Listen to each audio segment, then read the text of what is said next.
and good day. Welcome once again to my Patreon.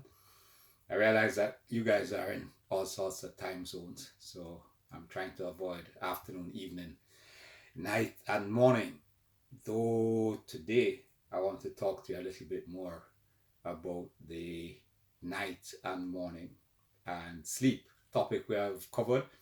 But I've recently come across two articles with some research, which is fairly new, not brand new, which I'd like to bring to your attention and have you consider. So the first one is the relationship between lack of sleep and cognitive design and uh, leading indicators related to Alzheimer's. And this is important to me because my father died with Alzheimer's as well as his sister. And the narrative is that it's hereditary. And so you too should be at risk. But like many diseases, if not most, if not probably all, while the potential for disease lies in you, your actions trigger it. And so they can be avoided simply by following the correct actions. Those are my theories. We know the 7 things to measure and to look for optimum health. If you've been following my blog, you would have seen that a recent post. But today I want to draw the link between Alzheimer's and sleep. And as usual, I am going to put things to you that have backing from reliable sources, which I have researched and read. And at the bottom of this, you will see links that will take you to the source papers so you can judge for yourself if you want to do that.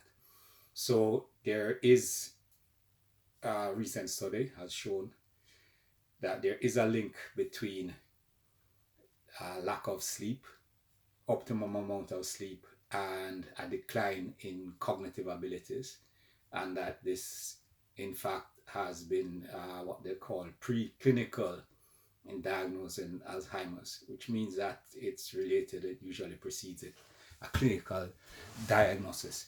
And from an anecdotal point of view, my father slept 3 to 4 hours a night for all of my conscious life. And he came down with early onset Alzheimer's. That is anecdotal. But there is research here, a relatively small body, 100 people, but it's certainly worth paying attention to. And the summary attached is short. I'd encourage everybody to read it.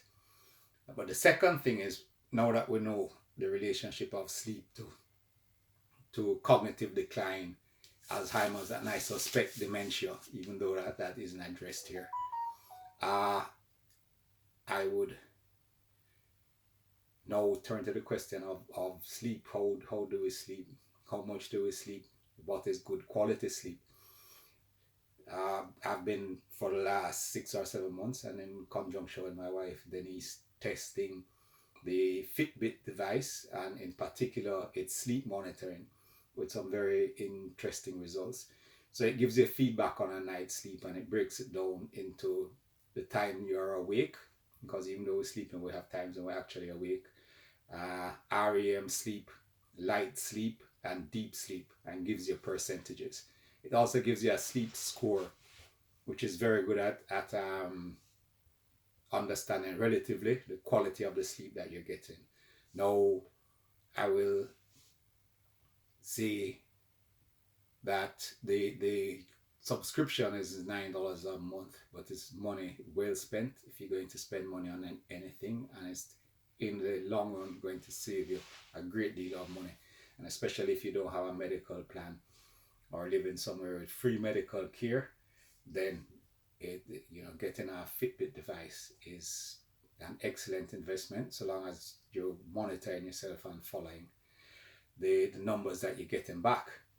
So an article from The Guardian recently, link also below, it speaks primarily about sleep procrastination, which is, they keep inventing these words, but it's basically when you can't get to sleep and what to do about it and how you do it. And one of the things that struck me from the article is is what they refer to as the downsides of not sleeping. And these include cognitive decline, that's the first one in this article, cardiovascular disease, stroke, obesity, diabetes, and numerous short-term performance issues, mood, concentration, memory, attention, decision making, all are affected. So sleep is critical. Now the question is, how do we do it? You need to set sleep times, a set time when you get into sleep. The time that you wake up is not largely within your control, but if you can get to sleep at the hour that you decide and know that you have 8 hours ahead of you where you don't need to be awake, then you're well on the way. So the time you get to bed, set that. Now before you get to bed, you need to have not had anything to eat at least 2 hours before, if not more, before getting to sleep, so that you would more naturally fall into sleep. Secondly, the amount of light and the type of light should be reduced at least an hour prior to sleeping. So the lights should be dimmed, and if at all possible, you should be avoiding blue light when you're getting into sleep. So it's much better to be reading a book just before sleep than watching the TV, though this is not always possible, or the screens are so not always possible in the modern time. But we'll get these things done, and then we get into sleep. And monitor, again, Fitbit sleep monitoring is excellent. If you have an alarm to wake you up, this has a downside, because if your alarm goes off in your deep sleep cycle, you're going to wake up feeling more tired than you went to bed.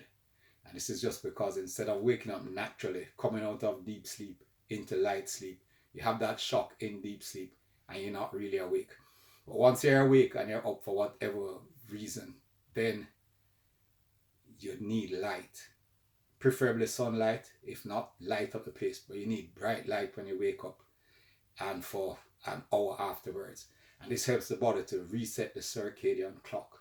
So it resets your natural biorhythms, and when it comes to your sleep time again, it ought to be easier to fall asleep.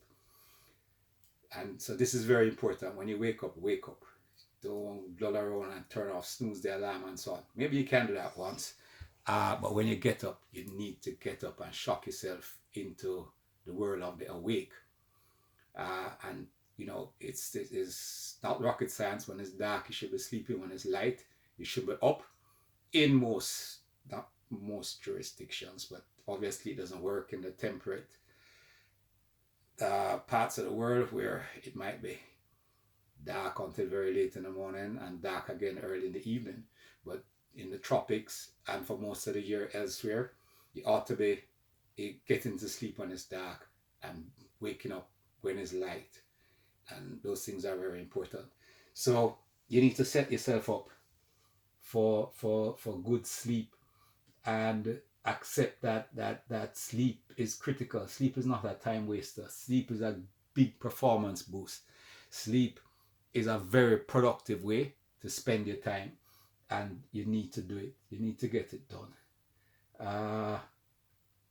And that's, you know, what I have for you on these issues. Alzheimer's isn't inevitable. There are things that cause it, even if you have the gene, even if it runs in your family, as we say. Sleep is linked heavily to cognitive decline and Alzheimer's. The less you have of it, the more susceptible you are. Funnily enough, if you read the study, you'll see also the excessive sleep can also be problematic.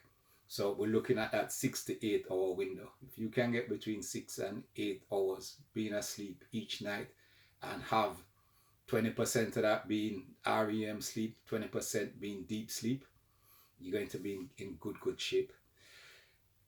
So prioritize sleep. Understand it for what it is. It's not a time waster.